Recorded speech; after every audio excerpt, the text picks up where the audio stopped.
प्रिय दर्शकों नमस्कार। 4 जुलाई 2025 बड़लिया नवमी के दिन किया गया एक छोटा सा उपाय करवा सकता है आपके बच्चों का विवाह। यदि आपके बच्चों की शादी के लिए रिश्ता पक्का होने में बार बार अड़चने आ रही हैं, बार बार बाधाएं आ रही हैं, लाख कोशिश करने के बावजूद भी कहीं पर भी शादी के लिए रिश्ता पक्का नहीं हो रहा है, तो ये वीडियो आपके लिए है। आज मैं आपको जो उपाय बताने वाला हूं, यदि आपने इस उपाय को अच्छे से समझ लिया और मेरे द्वारा बताए गए तरीके से बड़लिया नवमी के दिन कर दिया, तो विश्वास मान के चलिए आपके बच्चों की शादी में आ रही बड़े से बड़ी अड़चन तत्काल दूर हो जाएगी और जल्द से जल्द शादी होने का एक प्रबल योग बन जाएगा। ये उपाय यदि बच्चे खुद करना चाहें खुद भी कर सकते हैं, और यदि खुद नहीं कर पाते हैं तो ऐसी सिचुएशन में माता पिता ये उपाय जरूर करें। उपाय बताऊं इससे पहले आपसे निवेदन करना चाहूंगा, यदि आप चैनल पर नए हैं और अभी तक आपने इस चैनल को सब्सक्राइब नहीं किया है तो मुझसे लगातार जुड़े रहने के लिए अभी इस चैनल को सब्सक्राइब कर लीजिए और बेल आइकन को भी प्रेस करके रखिए, ताकि हमारी आने वाली जो नई वीडियो हैं उनका नोटिफिकेशन आपको मिलता रहे और वो वीडियो आप आसानी से देख पाएं। तो प्रिय दर्शकों, 4 जुलाई 2025 इस दिन शुक्रवार है और बड़लिया नवमी इसी दिन आ रही है। और जैसा कि आप जानते हैं आषाढ़ मास के गुप्त नवरात्रि भी चले हुए हैं, तो गुप्त नवरात्रों की जो नवमी है वो भी इसी दिन बन रही है। तो अपने आप में एक दुर्लभ योग बन जाता है।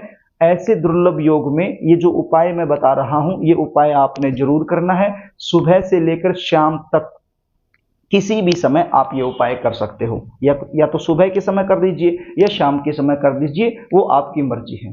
तो करना क्या होगा, देखिए, ये उपाय करने से पहले आपको नहाना है। नहा धोकर के साफ सुथरे धुले हुए वस्त्र आपने पहन लेने हैं। ये उपाय करने के लिए आपके पास 2 बेलपत्र होने चाहिए। एक बेलपत्र पर 3 पत्तियां होती हैं, तो इस प्रकार से 2 बेलपत्र आपके पास होने चाहिए।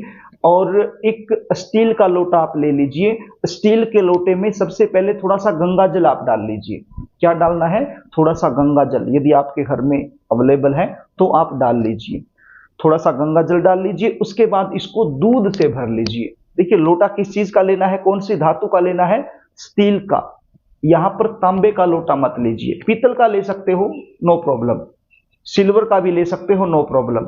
लेकिन तांबे का लोटा यहां पर मत लीजिए, क्योंकि तांबे के लोटे में जब दूध डाला जाता है तो वो जहर बन जाता है। इसलिए कोशिश कीजिए आप स्टील का लोटा ले लीजिए। सबसे पहले थोड़ा सा गंगा जल, उसके बाद उसको दूध से भर लीजिए और उसके अंदर थोड़ा सा केसर आप मिला लीजिए। अब ये केसर कहाँ से मिलेगा? जहां से पूजा की सामग्री मिलती है, पूजा का सामान मिलता है, वहां से आपको आसानी से मिल जाएगा। तो थोड़ा सा केसर इसमें आप डाल लीजिए। लाल रंग का जो धागे के रूप में केसर होता है वो इसमें आप डाल लीजिए और अच्छे से इसको मिक्स कर लीजिए।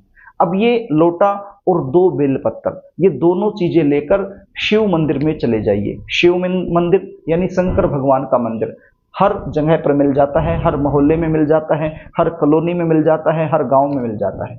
आप देख लीजिए आपके आसपास जो भी शिव मंदिर है वहां पर आप चले जाइए और शिवलिंग जहां पर है शिव मंदिर में वहां पर जाकर बैठ जाइए। और सबसे पहले गणपति जी महाराज से एक बार प्रार्थना कर लीजिए कि हे गणपति जी महाराज, आज मैं ये उपाय कर रही हूँ या कर रहा हूँ, आप मुझे इसमें सफलता दिलाएं। उसके बाद ये जो 2 बेलपत्र हैं ये अपनी मनोकामना बोलते हुए आपने शिवलिंग पर अर्पित कर देने हैं।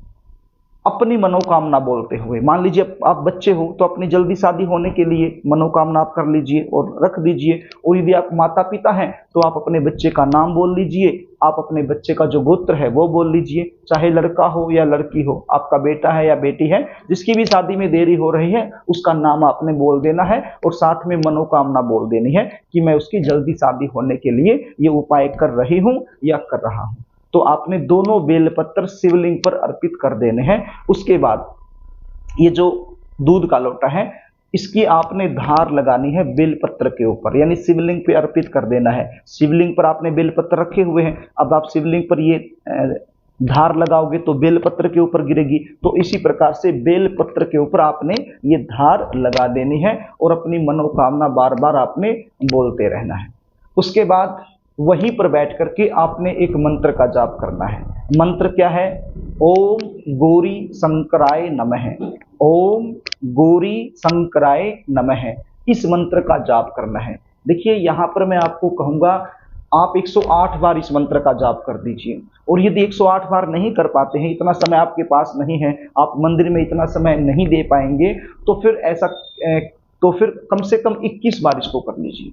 21 बार तो जरूर बोल दीजिए ओम गौरी शंकराय नमः। बिल्कुल सरल है, आसान है। तो ओम गौरी शंकराय नमः इस मंत्र का जाप कर लीजिए। मंत्र का जाप करने के बाद माँ गौरी से, शंकर भगवान से, अशोक सुंदरी से, परमपिता परमेश्वर से अपने बेटा या अपनी बेटी की जल्दी शादी होने के लिए एक बार बिल्कुल मन से, भाव से, हृदय से प्रार्थना कर लीजिए और फिर आप अपने घर को चले आइए। बस ये छोटा सा उपाय आपने करना है। देखिए समझने में और सुनने में ये बिल्कुल छोटा सा उपाय है, लेकिन बड़ा ही चमत्कारी उपाय है। भडलिया नवमी है और गुप्त नवरात्रे जो चले हुए हैं माँ दुर्गा के, तो वो भी नवमी इसी दिन बन रही है, तो काफी अच्छा योग ये बन जाता है। तो ऐसे योग में ये छोटा सा उपाय आपके लिए रामबाण सिद्ध हो सकता है। यदि आप अपने बच्चों की जन्म कुंडली दिखाकर मुझसे जानना चाहते हैं कि उनकी शादी कब होगी, कौन से साल में होगी, कौन से महीने में होगी, कैसे परिवार में होगी, कौन सी दिशा में होगी, शादी के बाद का जीवन कैसा रहेगा, यदि इस प्रकार की जानकारियां आप मुझसे लेना चाहते हैं तो स्क्रीन पर दिए गए व्हाट्सएप नंबर के जरिए आप हमसे संपर्क कर सकते हैं। आप अपने बच्चों की जन्म डिटेल लिखकर स्क्रीन पर दिए गए व्हाट्सएप नंबर के जरिए हमारे पास भेज सकते हैं और जन्म कुंडली का विश्लेषण करवाकर संपूर्ण जानकारी आप हमसे प्राप्त कर सकते हो। प्रिय दर्शकों, यदि कार्यक्रम आपको अच्छा लगे तो इस वीडियो को लाइक जरूर कर देना और इसको शेयर भी कर देना ताकि आप पुण्य के भागीदार बन जाएं, और कमेंट बॉक्स में जय माता दी जरूर लिख देना। आज के लिए बस इतना ही, आगे फिर मिलेंगे, तब तक के लिए नमस्कार।